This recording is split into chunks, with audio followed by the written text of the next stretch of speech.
Salut, c'est Jack. Comment est-ce qu'un texte écrit en 1600 peut donner des conseils pour les actrices et les acteurs d'aujourd'hui? Surtout qu'à l'époque, il n'y avait que le théâtre. Mais le théâtre, c'est surjoué et pas naturel, non? Alors comment des conseils qui ont plus de 400 ans peuvent être encore valables aujourd'hui? C'est ce qu'on va voir tout de suite.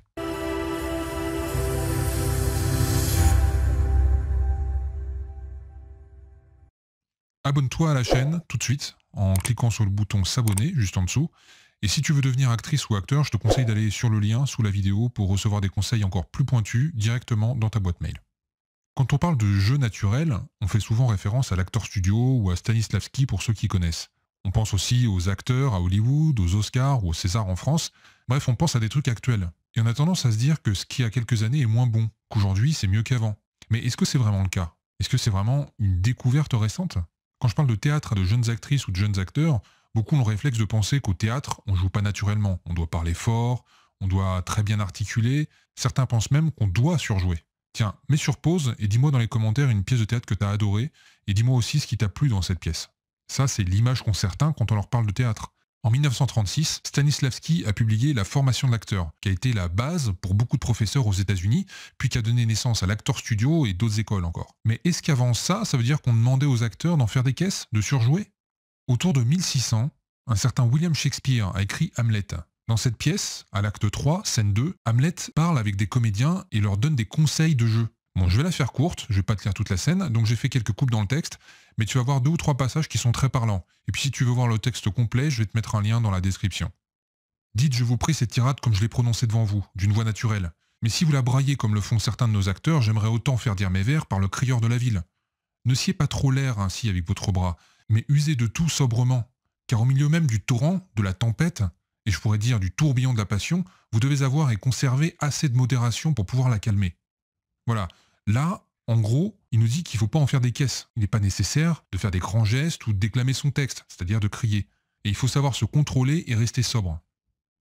Ne soyez pas non plus trop apprivoisé, mais que votre propre discernement soit votre guide. Mettez l'action d'accord avec la parole d'accord avec l'action, en vous appliquant spécialement à ne jamais violer la nature.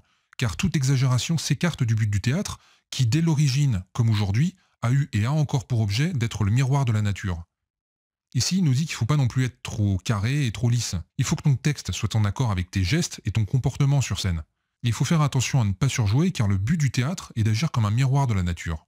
Donc dès qu'on surjoue, on n'est plus naturel et on sort de l'objectif du théâtre, être le miroir de la nature. Car il en est qui se mettent à rire d'eux-mêmes pour faire rire un certain nombre de spectateurs ineptes, au moment même où il faudrait remarquer quelques situations essentielles de la pièce. Et là, Hamlet nous parle d'humour et de sincérité. Parce que dans une comédie, certaines actrices ou acteurs vont jouer la blague ou la réplique marrante en se moquant de leur personnage juste pour faire rire. Par exemple, une fois j'ai vu un acteur qui devait jouer un personnage qui bégaye. C'était une scène qui devait être drôle, mais il a surjoué le bégaiement. Et ça a fait rire quelques personnes. Du coup, ça l'a incité à en faire encore plus. Il se moquait de son personnage.